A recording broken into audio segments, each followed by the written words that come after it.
Par rapport à la précarité, que comptez-vous faire pour enrayer la pauvreté en France ? Oui, moi je pense qu'il faut augmenter le SMIC et que des baisses de charges sociales peuvent être attribuées en fonction de la qualité des emplois. Si je suis élu président de la République, je ferai la réforme des régimes spéciaux et je poserai la question des petites retraites. Plus d'argent pour les petites retraites, moins d'avantages pour les régimes spéciaux.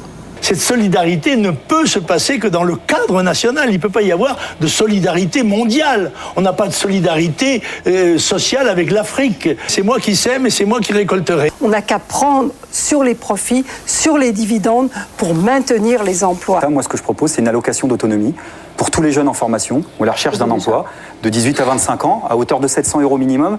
Plus de travail et moins d'impôts. Alors qu'aujourd'hui, c'est moins d'impôts, plus de travail. On fait 49,89% des recettes de l'État par la TVA. Eh bien, je trouve ça va pas, parce que la TVA, tout le monde la paye. Et le caddie de la ménagère, c'est pas tout à fait le caddie de Mme Bettencourt ou de la femme de M. Pinault. Il y a encore beaucoup trop d'impôts en France. Les Français sont écrasés. Sait-on qu'un Français travaille jusqu'au 15 juillet, du 1er janvier au 15 juillet, pour les impôts, pour l'État. Bon, les remboursements pour les lunettes et les prothèses, on ne peut pas se trimballer avec une dent qui manque. J'ai proposé qu'on porte les remboursements jusqu'à 50%. Nous sommes favorables à un revenu d'autonomie pour les jeunes. Je m'engage à la hausse du SMIC à 1 500 € par mois et à une hausse des bas salaires. Je propose donc que toutes les heures supplémentaires rapportent 35% de plus. Donc un gain net, rapide, immédiat et liquide. 50%. 35%. 700 € minimum. Baisser la TVA. Et moins d'impôts.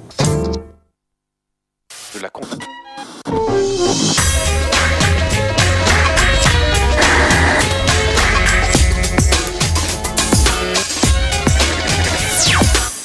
Salut à tous. Lundi dernier, Ségolène Royal rassemblait 8 900 000 téléspectateurs sur TF1, un record historique. Pourquoi les émissions politiques cartonnent-elles autant ? Sur notre plateau, 2 observateurs en campagne, le patron de la rédaction de l'Express, Christophe Barbier, et un chroniqueur de Canal très matinal, Mouloud. Qui représentera la France à l'Eurovision ? Pour le savoir, tapez France 2, France 3, France 4, France 5 et RFO. Julien Lepers est notre invité. Il sera accompagné de Maïtena Biraben qui, elle, a pris le large sur Canal. Dans Plus Clair également, une page se tourne à TF1. En mai prochain, Patrick Lelay, le président, quittera son poste de directeur général. Les animateurs et la justice, 3 plaintes déposées contre Jean-Luc Delarue. L'occasion de revenir sur ces affaires plus nombreuses qu'on ne le pense. Mais d'abord, le top 5 d'Éric Dussart et son palmarès d'informations médias absolument essentiel. Top, c'est parti. Numéro 5, les Desperate Housewives devraient en prendre pour 4 ans supplémentaires de dépression. Ce serait cool. Le créateur de la série a annoncé cette semaine qu'a priori, elle devrait continuer jusqu'en 2011. Wow. Seul hic, il va falloir alimenter l'intrigue pour tenir la distance et pourquoi pas trouver de nouvelles Desperate Housewives. Auquel cas nous leur conseillons Fabienne Amiac, Madame Météo de France 3, car dans le genre déjanté elle est pas mal. La preuve, sa tenue de mardi. Je vous souhaite de passer une excellente soirée. Sympa d'être venu déguisé à l'antenne pour le Mardi Gras. C'est exagéré tout de même, tu ne trouves pas ? Numéro 4, Fremantle à la recherche de sa nouvelle star, son nouveau patron. Bibiane Godefroy partie pour M6. La maison de production cherche celui ou celle qui pourra la remplacer à la direction. C'est un gros taf. Oui. D'après le point, 3 personnalités sera pressenti pour ce poste. Jean-Baptiste Jouy, ex-directeur des programmes de France 2. Xavier Couture d'Andemol, ainsi que la directrice des programmes de cette dernière société, Alexia Laroche-Joubert. Le nouveau boss de Fremantle qui aura sous sa responsabilité une sacrée équipe, notamment ces 4-là, Super Nanny ou encore Julien Lepers. Oh, peu cher. Ouais, d'autant que Juju en ce moment faut le recadrer, vu ses déclarations de rebelle. Le pavot, c'est bon. Le pavot, c'est bon. Numéro 3, TF1 veut son plus belle la vie. D'après TV Mag, la chaîne travaillera actuellement sur une série du même type. Tu te fous de moi là ? Pas du tout, un appel d'offres aurait même été lancé car ils ont eu un vrai coup de cœur pour cette série de France 3, dont il paraîtrait qu'ils adorent les intrigues. Tu te de ma gueule ? Un peu. Il s'agit évidemment avant tout de signer un feuilleton qui glanerait autant d'audience que celui de France 3, mais que les héros de Plus belle la vie se rassurent. Ils resteront toujours les premiers car TF1 n'aura jamais pour ses bandes annonces la voix off de rêve qu'ils ont, un comédien au jeu si naturel. Et voilà. Bonjour ma chérie. Le grand Charles est de retour. Maître Nassré. Bonjour. Adieu bénéfice, calme et honnêteté. Et oui, dans les bandes annonces de Plus belle la vie, c'est le Père Noël qui te parle. C'est reparti pour un tour. Numéro 2, un événement d'importance planétaire cette semaine. Et c'est la vérité. L'anniversaire de la cible. Un jeu d'enfant. L'émission fêtait mercredi son 1000e numéro avec en guise de gâteau de savoureux extraits interdits. Va chier dans ton pot.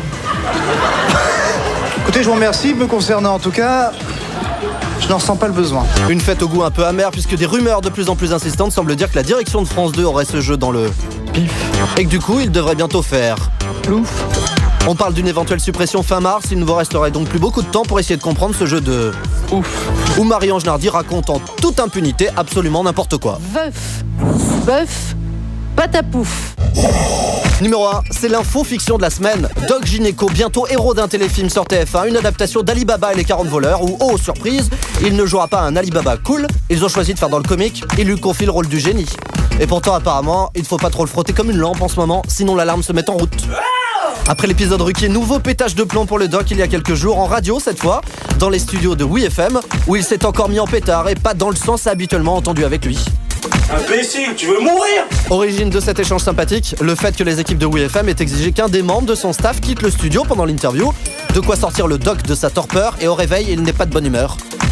Calmez-vous les mecs, parce que sinon moi je le couche. J'aime pas qu'on m'agresse. C'est quelqu'un que j'aime bien.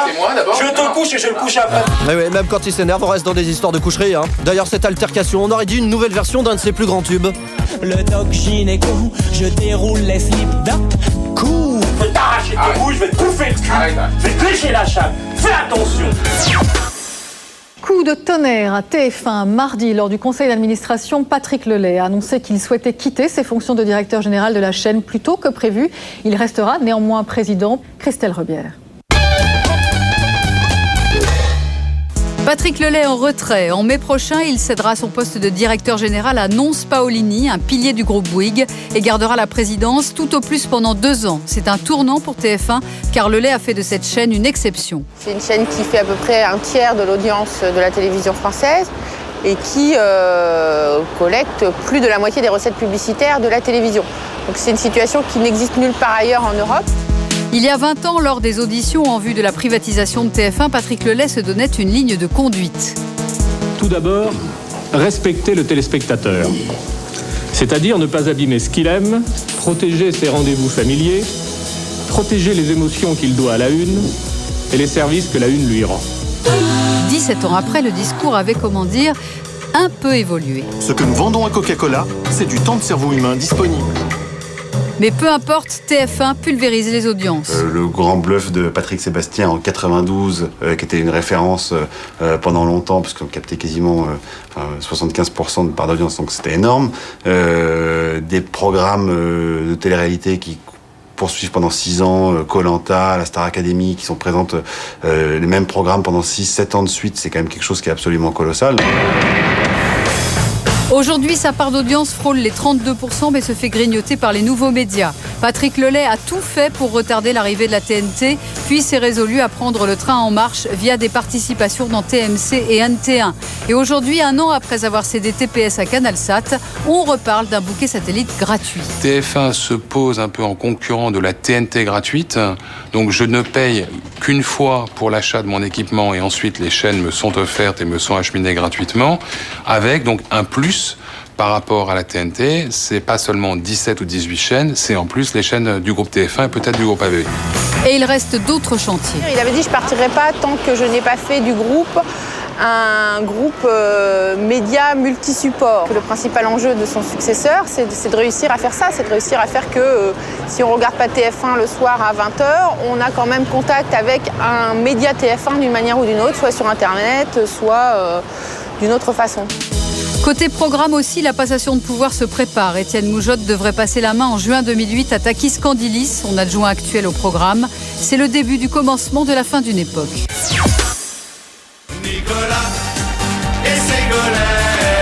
Ségolène Royal fait aussi bien que Julie Lescaut sur TF1 et Sarko autant que Navarro. Les émissions politiques cartonnent sur toutes les chaînes. Jamais une campagne n'a été aussi médiatique. Pour en parler, le patron de la rédaction de l'Express, Christophe Barbier, et le chroniqueur des matinales de Canal, Mouloud. Messieurs, bonjour. Bienvenue sur le plateau de Plus Clair. Lundi dernier, Ségolène Royal a rassemblé 8 900 000 téléspectateurs sur TF1 dans le cadre de l'émission J'ai une question à vous poser.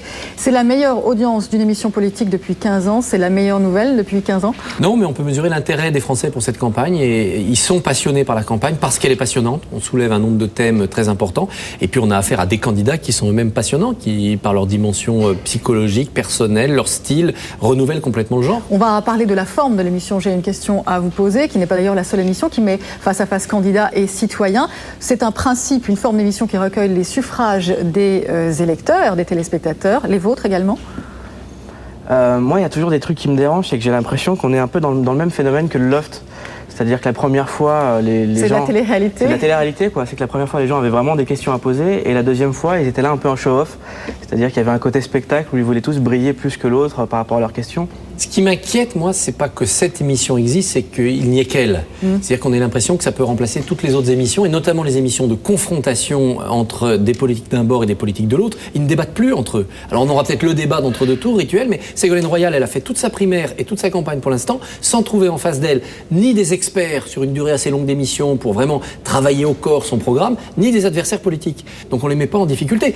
Et puis c'est le petit bout de la lorgnette. On peut pas reprocher à ses invités de parler, de leur cage d'escalier, de leurs problèmes. Alors il y a celui qui était un ancien alcoolique, il y a celui qui a un problème d'allocation logement. Bon, mais le président de la République, son métier, c'est essentiellement de la diplomatie, de la défense, des grands choix économiques. Ça, on les a pas parce qu'il n'y a pas les interlocuteurs. On n'a pas la vision, mais effectivement, on a la sensation que c'est une campagne de proximité, en tout cas une approche de proximité de la politique, comme ils en ont fait sur les marchés.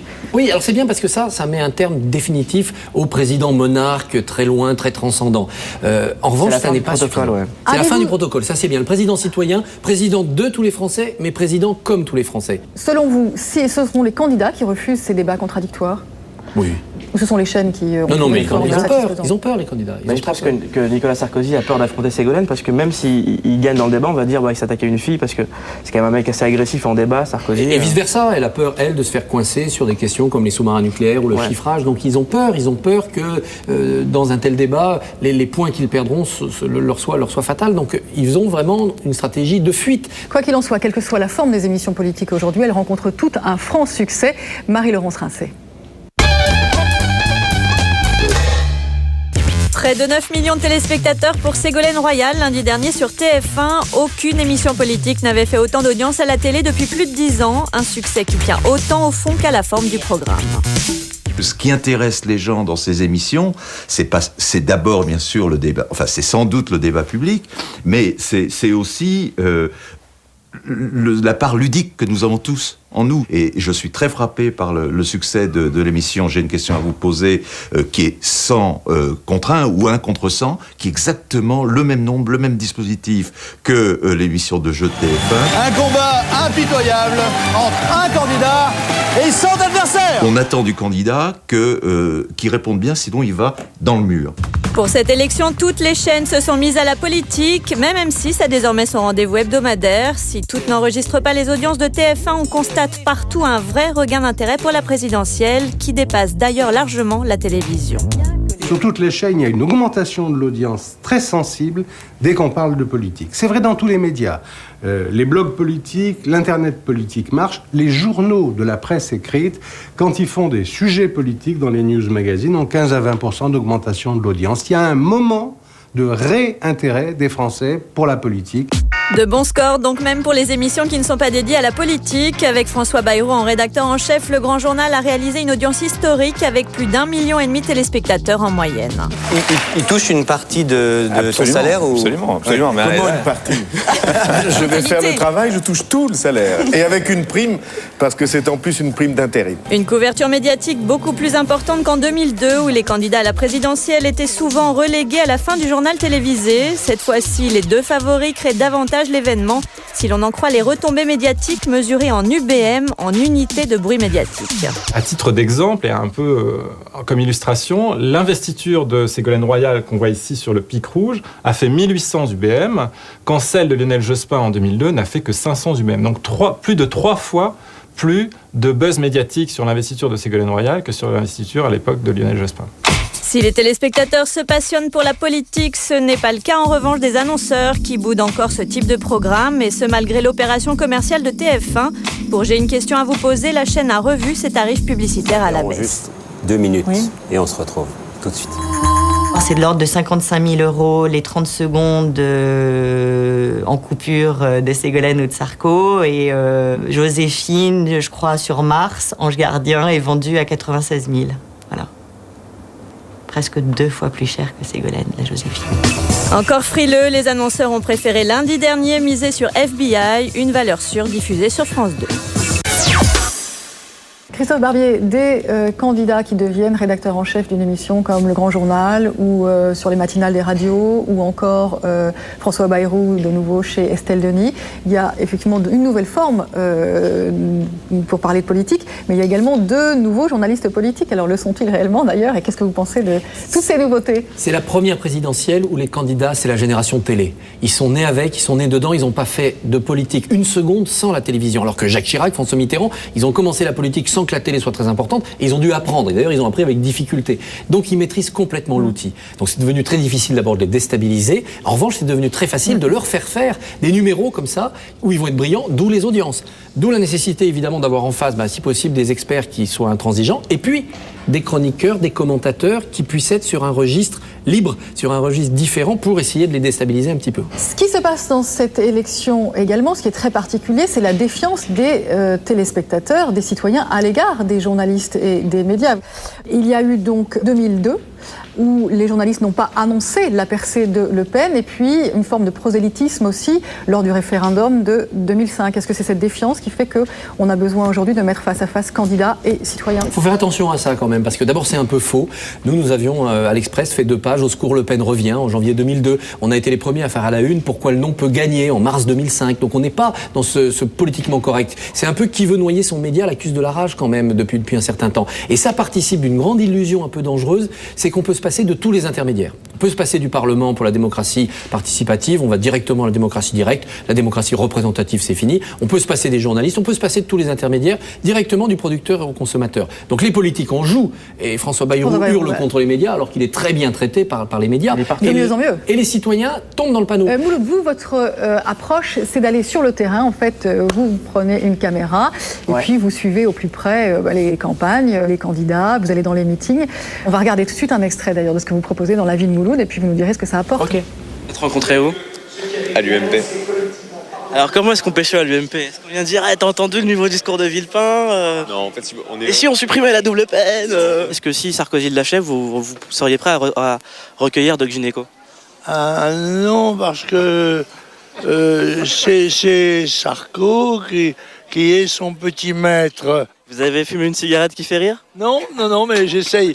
Je vois quelles sont aujourd'hui les vedettes. Vous êtes royaliste ? Pardon ? Vous êtes républicain. Socialiste républicain. Voilà. Quand on soutient Ségolène Royal, on n'est pas royaliste. Non, on est socialiste, pourquoi ? Parce que ceux qui soutiennent Sarkozy sont sarkozystes. Enfin, je sais pas ce qu'ils sont. Qu'est-ce que ça vous inspire, Christophe Barbier ? Moi, j'aime bien qu'on ait inventé depuis un certain temps les émissions qui déstabilisent comme ça, les émissions pièges. Voilà, il n'y a pas de méchanceté, il n'y a pas d'agressivité. Qu'est-ce qu'on mesure là ? On mesure le sens de l'humour, on mesure le sens de la répartie, et on mesure derrière ça une certaine forme de finesse d'esprit de l'homme politique qui va pouvoir du tac au tac renvoyer la balle. Et ça, c'est important, parce que quand on se retrouve dans un sommet international face à un ministre finlandais qui veut supprimer la pêche au hareng, ou face à George Bush qui envoie quelque chose, il faut savoir faire quelque chose, faut savoir faire la pirouette comme ça, et il faut savoir du tac au tac répondre. C'est important, et c'est la culture française, c'est l'esprit français. En même temps, est-ce que ça n'est pas un peu trop quick ? Parce que comme vous venez de le dire, ils sont rompus à l'exercice des médias, ils sont nés avec la télévision, donc ils savent très bien, vous ne pouvez pas les piéger. Ils sont complètement perdus lorsqu'on les pose des questions de tous les jours. Ouais. C'est on se rend vraiment compte que les hommes politiques n'ont plus l'habitude de parler aux Français au-delà de la barrière d'un marché où ils viennent serrer des mains, quoi. Et moi, la plupart des mecs qui étaient vraiment perdus, c'était des questions de tous les jours, genre Ségolène Royal, est-ce que vous êtes vraiment quelqu'un de gauche ? Ah, je ne sais pas.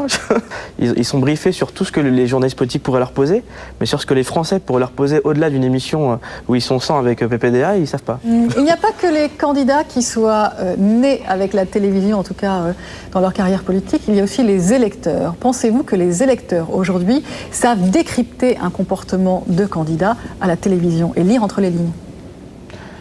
J'ai pas l'impression, moi je pense qu'ils prennent les informations comme ils les sentent. Au premier degré ? Ouais. Et après, on est dans la bonne vieille tradition du café où ça discute après, quoi. J'ai du mal à répondre à cette question parce que en 2002, 39% des électeurs se sont décidés dans les 2-3 derniers jours. Donc, qu'est-ce qui l'emporte à ce moment-là ? Le dîner familial, une dernière image qu'on voit à la télévision, une culture politique profonde qui revient. Et c'est ce choix ultime, ce choix vraiment à la dernière minute. répond en partie à cette question. Parce Mais qu'on a pensez-vous l'impression- qu'ils perçoivent qu'il y a une séduction? Oui. Et qu'on leur dise ce qu'ils veulent entendre? Oui, et à un moment, ils croient à la sincérité de l'homme ou de la femme politique. Et dans ce moment-là, le vote se fait. Alors, est-ce qu'ils n'y croient jamais? Est-ce qu'ils y croient un petit peu? Quand ils voient Ségolène Royal s'avancer vers un handicapé et lui toucher le bras, ils se disent, elle a un cœur, c'est formidable. Ils se disent, oh là là, c'est du chiquet. Voilà. À partir du moment où ils adhèrent à l'authenticité, ils se disent, il est comme moi, elle est comme moi, c'est mon président, c'est ma présidente, le vote, il est fait. Alors vous, Christophe Barbier, vous proposez un débat dans le cadre de l'émission Élysée 2007 que vous présentez avec Michel Field. On vous retrouve également chaque matin sur LCI et puis à n'importe quelle heure sur votre blog. Vous êtes très présent dans cette campagne. Et vous, Mouloud, dès 7h du matin dans la matinale de Canal. Merci à tous les deux d'avoir été les invités de Plus Clair. Et puis tout de suite, le bloc-notes d'Éric Dussart. Le beau succès de Sister Act lundi soir sur TF1, ou plutôt de Sego Act, au blanc et bas noir, elle aussi, et d'ailleurs vu son audience comme une sœur. Elle a dû chanter. 8 900 000 téléspectateurs pour son J'ai une question à vous poser. C'est 700 000 de plus que pour l'émission avec Nicolas Sarkozy. Et oui, à la télé, Sego. C'est plus fort que toi. Ségolène qui, pendant toute l'émission, aura tenté de nous démontrer qu'elle est la voix de la raison. Vous avez raison, mais vous avez raison, et vous avez raison. Vous avez raison, et vous avez tout à fait raison. Vous avez totalement raison, et vous avez raison. Vous avez raison. Ça, elle nous l'a servi 10 fois. C'est totalement déraisonnable. Vous avez tellement raison, tellement raison. Une émission événement qui n'était pas sans nous rappeler à un autre programme phare de TF1, le télé-shopping, puisque pendant 2 heures, Ségolène nous a fait la promo de son produit star. Le pacte présidentiel de ce pacte présidentiel. Dans ce pacte présidentiel, dans le pacte présidentiel, dans mon pacte présidentiel, mon pacte présidentiel, mon pacte présidentiel, c'est dans mon pacte présidentiel. 15 belles démonstrations, manquaient néanmoins quelques arguments. Le pacte présidentiel que je propose vous permet aussi de préparer des confitures ou de délicieuses marmelades de fruits. 2 sacrés trous d'air pour Jean-Luc Delarue cette semaine. Il y a d'abord cette fameuse histoire d'avion où il aurait pété les plombs, insultant et agressant du personnel de bord, sans doute sa manière à lui de dire aux hôtesses. Débarquez-moi, on va se toucher du bois en rythmant l'effort. Et puis, autre crash pour lui cette semaine, sa soirée continue de mardi qui s'est pris une bien sale note côté audience. Une bulle, on appelle ça une bulle, oui. 12% de part de marché et seulement 2 900 000 téléspectateurs pour jour après jour, soit 1 400 000 de moins que pour les 3 derniers numéros. Et puis coup dur aussi pour Ça se discute, 2 fois moins d'audience que d'habitude. Bref, là encore pour Jean-Luc, pas de quoi chanter. Ça plane pour moi, ça plane pour moi. Et pourtant le sujet du jour après jour était inédit, les tocs. Là franchement on comprend les raisons du ras-le-bol du public. C'est l'accumulation. Son prime n'a donc terminé que 4e de la soirée, derrière notamment le grand tournoi de l'histoire sur France 3 qui a bien marché, faut dire que c'était rythmé. La preuve, madame a eu comme une phase de micro-sommeil. Et il haïssait évidemment sa belle-mère. La grande gagnante des audiences de mardi, c'est elle, Valérie Damido. Elle a tout pété. Cette petite virgule d'élégance, elle adore ça. Mais attention, Valérie sait faire d'autres choses en bonne bricoleuse. Elle fait elle-même à la bouche tous les effets sonores de son émission. La preuve par 37.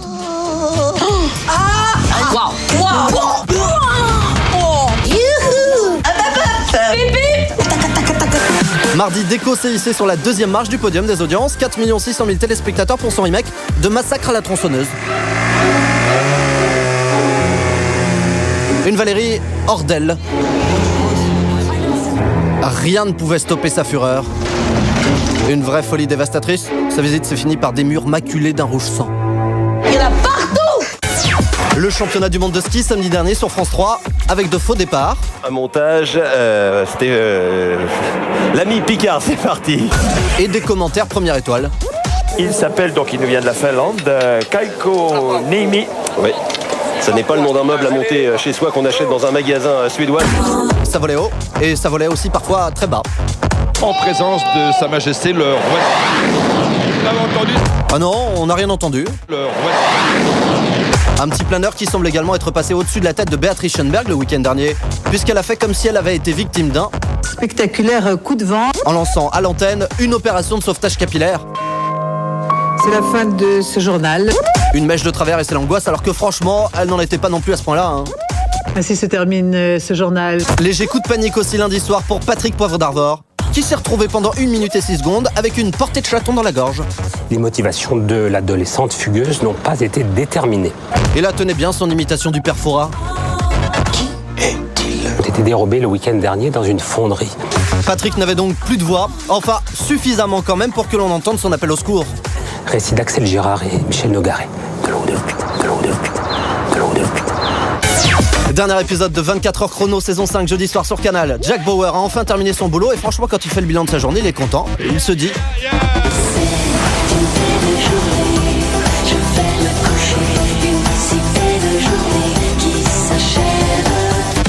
Une journée pourrie pour lui, mais pire pour d'autres, vu le nombre de victimes dans cette saison.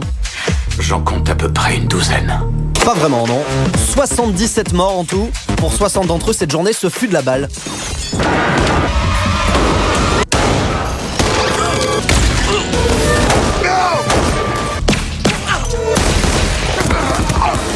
Pour 8, ça a bien gazé.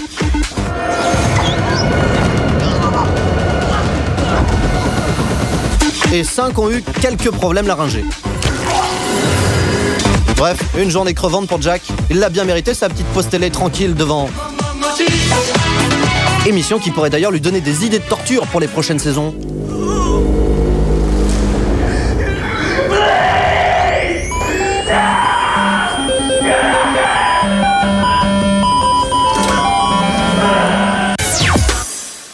Julien Dugas, bonjour. Bonjour. On vous retrouve pour de nouvelles indiscrétions et on débute tout de suite avec TF1, un peu vieux jeu. Oui, TF1 qui travaille actuellement sur le retour du cultissime Une famille en or. Le succès de La Roue de la Fortune a dû leur donner des idées. Et TF1 qui prépare un spécial avec Céline Dion. Oui, je sais, c'est pour dans longtemps, à savoir pour la fin de l'année 2007. Mais une soirée spéciale Céline Dion, c'est toujours un événement. Ça sera enregistré à Los Angeles pour la fin de l'année 2007 sur TF1 en prime time. L'amie Céline sera certainement entouré de son René de Marie et son René Charles, 2 fils, pour fêter la fin de son enfermement à Las Vegas. Et oui, le 15 décembre, ça sera la fin de 3 ans de son show spécial à Las Vegas. Un manga déjà culte pourrait débarquer en France. Oui, Afro Samurai, c'est son nom, est diffusé depuis le 4 janvier aux États-Unis sur Spike TV. L'événement, c'est que c'est Samuel L. Jackson qui produit et qui prête sa voix au personnage principal. L'histoire, un samouraï noir cherche à se venger de la mort injuste de son père, le tout dans un Japon futuriste. Tout de suite, extrait. And one other thing. Don't look now, but I think you got a stalker. A crazy fanboy from the tea house. And he don't want your autograph, more like an epitaph. Now, I suggest you keep stepping, because this one is a stone killer. A priori, Canal+ serait intéressé pour l'acquisition de cette adaptation de l'œuvre de Takashi Okazaki. Catherine Deneuve dans Nip Tuck, vous nous l'aviez annoncé, mais cette fois-ci, on a les images. Oui, vous le savez, on en parlait, la saison 4 de Nip Tuck compte moult guests, dont évidemment notre Catherine Deneuve nationale. Dans l'épisode 12, Troy et McNamara lui posent des implants mammaires avec les cendres de son défunt mari. Évidemment, cette séquence est déjà culte et évidemment, on vous l'offre tout de suite en cadeau. Tell me what you don't like about yourself, Mrs. Luby. Loubet, it's French. Ah, oui, d'accord. I'm here for my breasts. If I may say, they look quite spectacular as they are. Saline or silicone? Céline. My Victor put them in almost 5 years ago. Et pour les frustrés, ceux qui veulent en voir un peu plus, qui veulent voir l'épisode en entier, c'est le 19 mars à 23h30 sur Paris Première. Paris Première qui en profite du coup pour faire une semaine spéciale Catherine Deneuve. Merci Julien Dugas. Tout de suite la pub et après la pub, le zapping. Julien Lepers et Maïtena Birapen sont dans Plus Clair. À tout de suite.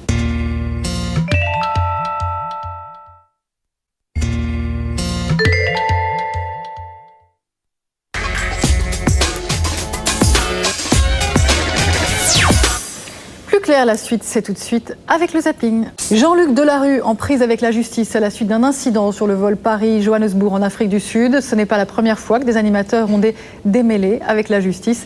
Marc Derian, Damien Cabrespine. Jean-Luc Delarue soucieux. Lundi matin, la presse People dévoilait les coulisses mouvementées d'un vol Air France perturbé par l'animateur. 3 plaintes déposées par le personnel navigant et un steward mordu. Un incident vite repris par l'ensemble de la presse. Pas surpris de la médiatisation des affaires pour les personnalités de télé. Ce sont des personnalités publiques et il est un peu normal qu'on parle de leur vie, même privée. Animateur télé et justice, la relation n'est pas toute neuve. Bonjour, Daniel Gilbert, en prison à Nice. 1991, une icône française est condamnée pour escroquerie et publicité mensongère. Elle avait vanté les mérites d'une bague miraculeuse. 2 ans plus tard, Patrick Sabatier est condamné pour fraude fiscale. Des affaires surexposées dans les médias, mais pour les avocats des animateurs, une difficulté de taille, éviter que la célébrité des accusés joue sur la décision de justice. L'animateur télévision doit avoir des vertus d'exemplarité au niveau de la société. Donc c'est l'occasion véritablement de rappeler la loi, de la demander avec plus de sévérité. Ça ne veut pas dire pour autant qu'ils sont jugés avec plus de sévérité une fois que les feux sont éteints, que les journalistes sont sortis et que les magistrats en toute sérénité rendent leurs décisions en application de la loi. En 2005, Guy Carlier est condamné à 4 000 € de dommages et intérêts pour avoir diffamé Carole Rousseau, mais pour le chroniqueur, la principale blessure est ailleurs. J'avais un casier judiciaire vierge et aujourd'hui j'ai un casier judiciaire, vous imaginez ça, à cause de Carole Rousseau, ce qui est quand même assez humiliant. Autre affaire en cours, la mise en examen cette semaine de Coé et du magazine Entrevue pour diffamation et injure raciale. Derrière cette plainte, un habitué des procès, le milliardaire jet-setter Omar Harfouch. C'est pour mon honneur que je vais en justice et non pas pour exister médiatiquement parce que de toute façon, c'est de Coé qu'on a parlé, c'est pas d'Oma qu'on a parlé. Avant Coé, d'autres animateurs avaient déjà été accusés de racisme. Patrick Sébastien, époque TF1 avec son sketch Cassé du Noir, ou Marc-Olivier Fogiel et le SMS injurieux diffusé sur l'antenne de France 3. Une constante cependant, la clémence des téléspectateurs. Aucune carrière pour l'instant n'a été brisée. Je pense que le téléspectateur est assez indulgent quand même, est assez indulgent. À partir de là, c'est dilué par le temps, quand on oublie. Pour Jean-Luc Delarue, la question reste en suspens. Jour après jour, mardi dernier a réalisé une de ses plus mauvaises performances avec seulement 12,3% d'audience. Le prochain défi de l'animateur, redorer son blason de gendre idéal. Merci pour nos invités, bonsoir à tous, merci de nous recevoir. Un lifting du concept, un nouveau duo d'animateurs, des candidats un peu moins ringards. La soirée de sélection de l'Eurovision s'offre un relooking extrême.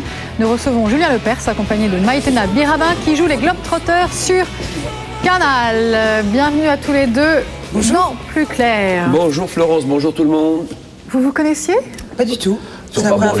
J'avais entendu parler de Maïtena quand même. Et télévisuellement, vous connaissez bien sûr. Attends, question pour un... Non, c'est sur le pion qu'on le fait, mais... Question pour un champion. Voilà. Très bien. Non, je suis très très heureux d'être à côté de Maïtena et je suis subjugué, je dois dire. Alors, on va parler un petit peu de l'Eurovision. On commence par moi, je veux bien, oui. Ah oui, on va commencer à parler un petit peu de alors l'Eurovision, parce allons-y, que c'est l'actualité. allons-y, Alors, Florence. Julien Lepers sort ses fiches, pas besoin de fiches quand même. Non, parce qu'il y a beaucoup de choses à dire. L'Eurovision, non, on va pas avoir le temps de les dire. Oui, bon, alors vas-y, je réponds aux questions. Alors, déjà, vous trouvez votre copain Tex Oui, ça pour sera un animer nouveau la duo. soirée de la sélection Après de Guy Carlier, l'Eurovision. à Kiev en Ukraine. Et donc, c'est le nouveau duo télévisé. Donc, on va faire ça avec Tex et avec beaucoup de plaisir. Maïtena, vous avez déjà regardé une soirée de sélection de l'Eurovision? Une soirée de sélection, écoute, la dernière fois que j'ai regardé ça, je pense que c'était au moment d'Aujourd'hui Madame. Oh. Cette année, la nouveauté. Il y a 10 finalistes lors de cette soirée du 6 mars. Oui, alors 10 chaque chaîne du groupe France Télévisions. Donc France 2 s'est réservé l'univers de la variété française, 2 chansons qui représentent vraiment la variété française. France 3, c'est la nouvelle scène française, 2 chansons aussi. France 4 propose 2 rap et rock. France 5, la pop musique, et RFO, les musiques du monde. On a 10 chansons qui balayent toute la scène musicale française. Il faut choisir une, c'est ça? Il faut en choisir une, exactement. Qui On regarde représentera donc quelques-uns. la France à Helsinki. Et on regarde quelques-uns de ces plaisir. finalistes.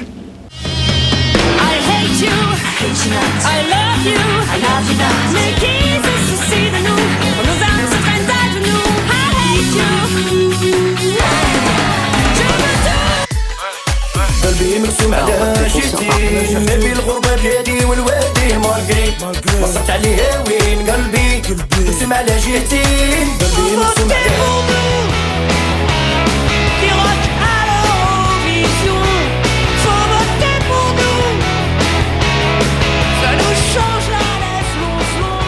Bon, alors on voit que c'est quand même nettement moins vieillot que ça ne l'était. Voilà, on Un a petit décoiffé, effort, de ce on côté-là. a dépoussiéré tout ça. Et alors, vous avez des nouvelles de Virginie Pouchin qui Je a n'ai plus de terminé nouvelles de Virginie. 4e l'an dernier, mais 4e en partant de la Oh, fin. c'est pas sympa. Non, je l'embrasse, Virginie.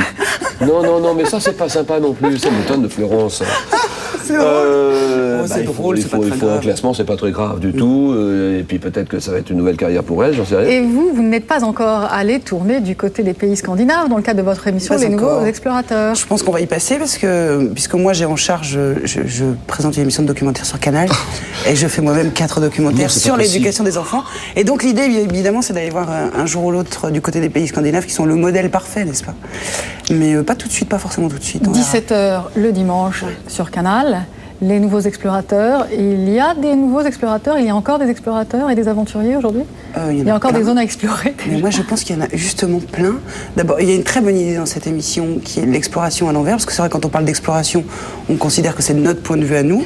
Or il y a une idée géniale qui consiste à faire venir des papous en France et c'est eux qui nous explorent. Et puis il y a plein de manières justement d'explorer différentes, puisque on va rencontrer les gens à la faveur de sa spécialité.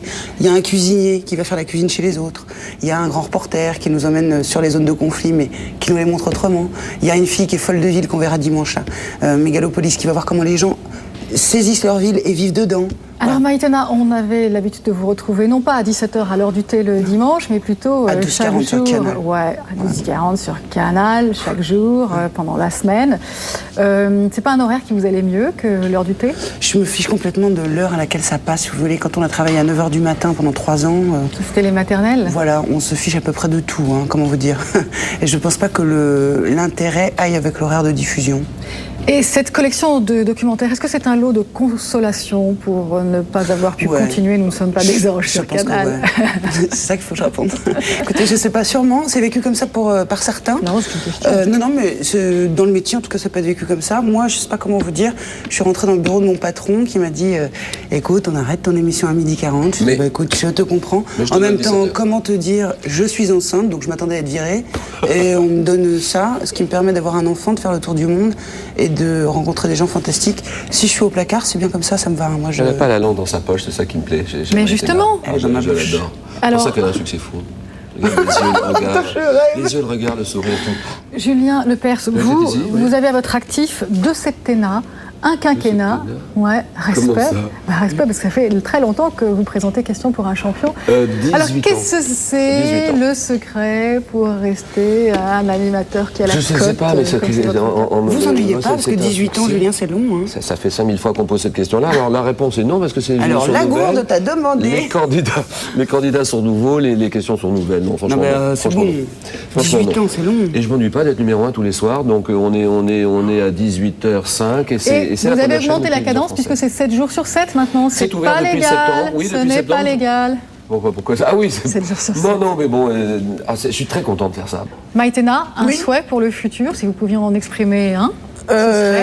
Quoi je sais pas, parler à des gens, de l'interview, voilà, un truc comme ça. Mais vous savez, c'est très difficile de souhaiter quelque chose quand on est comblé, Florence. Oh, ce sera le mot de la fin. Merci à tous les deux. J'ai envie d'embrasser, je l'embrasse. Bonne chance, mais allez-y. Merci, Florence. Bonne chance pour la suite. Alors, question à plusieurs millions d'euros. Quel est le point commun entre Tout le monde en parle, Vivement Dimanche et Kaamelott? Ce sont des formats français qui s'exportent à l'étranger. Pourquoi? Comment? Combien? Laurent Bachet. Le plus gros carton français à l'export, c'est Caméra Café. Play ping pong well, you need nerves of steel, like a surgeon. Yeah, but hang on, 21-2 against a guy. Vendu dans 24 pays, adapté, sous-titré et même doublé en anglais, Caméra Café, c'est une très bonne affaire. Lorsque un producteur étranger va vendre le projet d'une série à une chaîne de télévision, il va estimer que la fabrication va être X centaines ou milliers d'euros par épisode. Et donc, nous, on va prendre un pourcentage sur ce budget de production. C'est un pourcentage qui varie entre, on va dire, 8 et 15%. En général, c'est plutôt 10%. Déjà vendu en Espagne, en Italie et au Québec, les Chevaliers de Kaamelott ont bon espoir d'atteindre Il Graal. Mais le plus gros vendeur français, c'est Endemol qui exporte Rêve d'un jour, Attention à la marche, La Fureur, Première compagnie et Apprendre ou à laisser dans 60 pays. Endemol France est doté d'une structure de création qui réagit très vite à chaque demande. C'est la grande force d'Endemol, en effet, c'est que toutes les idées qui sont développées, notamment ici en France, peuvent être très très vite présentées dans les 26 pays où le groupe Endemol est présenté. Les projets qui sont développés ici dans nos locaux peuvent être présentés en 8 jours, en 15 jours, à 5, 10, voire même 15 territoires. Face à cette grosse structure, Perry Cochin, chroniqueuse de On a tout essayé, installe les classiques de la télé française dans le monde arabe. Jean-Philippe Bourdon.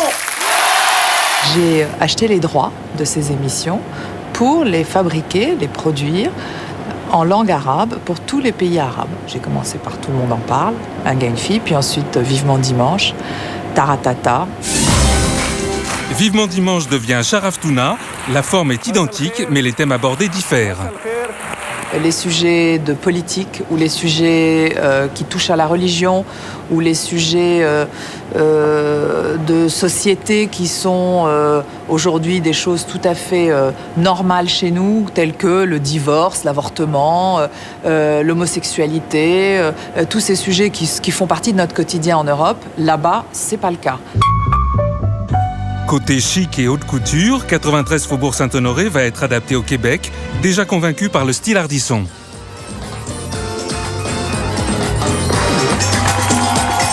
On a acheté la plantation, les invités, le principe des entrevues formatées, mais on ne prend pas celle d'Ardisson. C'est nos questions. Ce qu'achète le producteur étranger, c'est il achète la charte, le devis et il achète entre guillemets, le succès.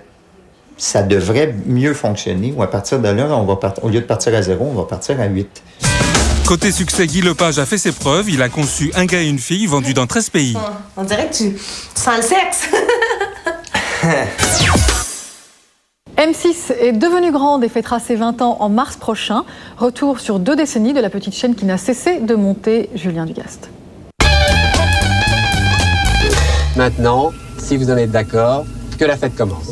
Jean Drucker lançait M6, c'était il y a 20 ans. Je crois que le slogan « La petite chaîne qui monte » lui convient bien. Brique après brique, M6 s'est construit, démarré 1er mars 1987, aux alentours de 11h30. Ça a démarré avec des programmes de stock, parce qu'ils n'avaient pas grand-chose, et puis petit à petit, ils ont construit l'antenne. 20 ans d'antenne, difficile à résumer, où les images marquantes ne manquent pas. Tu peux pas savoir combien d'années j'ai attendu ça. Alors 82. Allez, vas-y, crache. Bonjour et bienvenue à tous dans la turbo de M6.